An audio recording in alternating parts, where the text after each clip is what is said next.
सांझ का समय था। पूरा गांव खाना खाकर निपट चुका था।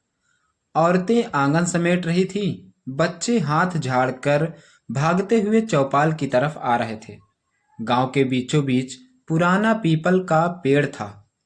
उसकी टेढ़ी मेढ़ी डालियां चांदनी में ऐसी लग रही थी जैसे कोई बूढ़ा पहरेदार खड़ा हो। चारपाइयां बिछ चुकी थी। हुक्का गुड़गुड़ा रहा था। ठंडी हवा में धुएं की लकीरें तैर रही थी। हरीराम काका ने अपनी लाठी बगल में रखी, मूछों को ताव दिया और बोले, अरे ओ बच्चों, पास आ जाओ।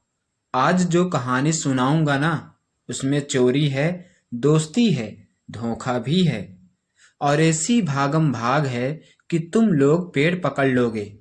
बच्चे खिलखिला पड़े और कहानी शुरू हुई। बहुत पुरानी बात है। जंगल के किनारे एक किसान का बड़ा सा गन्ने का खेत था। गन्ने इतने मीठे कि हवा में ही रस की खुशबू फैल जाती थी। लेकिन खेत तक पहुंचना आसान नहीं था। बीच में एक चौड़ी गहरी नहर थी। पानी तेज बहता था। पार जाने का कोई पुल नहीं। उसी जंगल में दो यार रहते थे। एक सियार, नाम था फटकारू। दिमाग ऐसा कि 10 चाल एक साथ सोच ले। दूसरा गीदड़, नाम था धप्पू। ताकतवर, तैरना भी जानता था, पर अक्ल का थोड़ा कम था। एक रात फटकारू ने हवा में सूंघी और बोला, धप्पू, आज गन्ने की खुशबू ज्यादा आ रही है। क्या ख्याल है, थोड़ा मीठा हो जाए? धप्पू ने जीभ चटकारी। मन तो मेरा भी कर रहा है, पर नहर। फटकारू मुस्कुराया। तू तैर तो लेता है?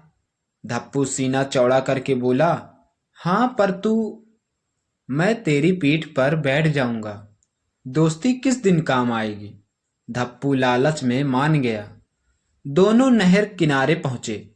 पानी गरजता हुआ बह रहा था। धप्पू ने गहरी सांस ली और फटकारू को पीठ पर बिठाकर कूद पड़ा। आधे रास्ते में धप्पू हाँफने लगा। फटकारू बोला, अरे दोस्त, जरा संभल के, मुझे गिराना मत। किसी तरह दोनों पार पहुंचे।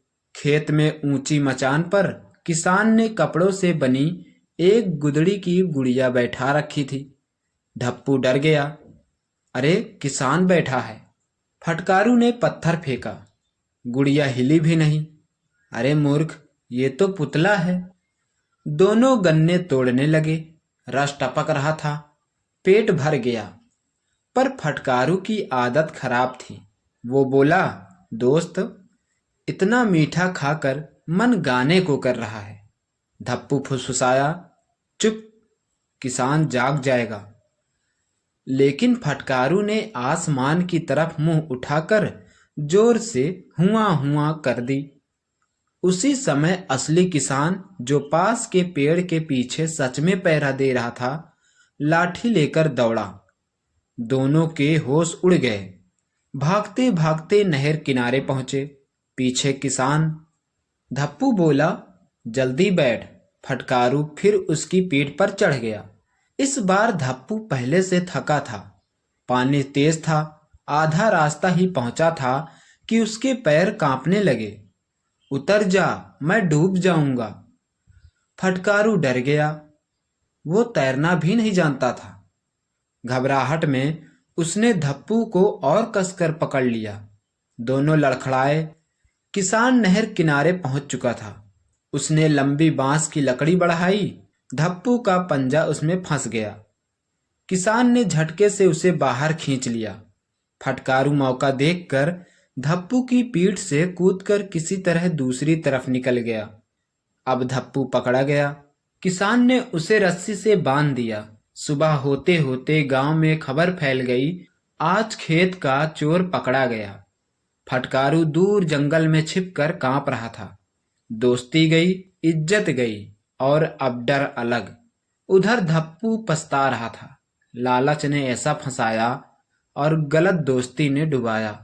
किसान ने आखिर उसे जंगल में छोड़ तो दिया, पर उसकी हालत ऐसी कर दी कि कई दिन तक वो चल भी नहीं सका।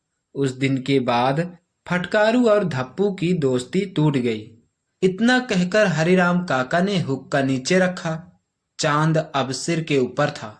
सब चुप थे। काका बोले, बेटा याद रखना, नहर पार करने से पहले सोच लेना चाहिए कि साथ कौन है, क्योंकि मुसीबत में वही डूबता है जो दूसरों पर आंख बंद करके भरोसा करता है।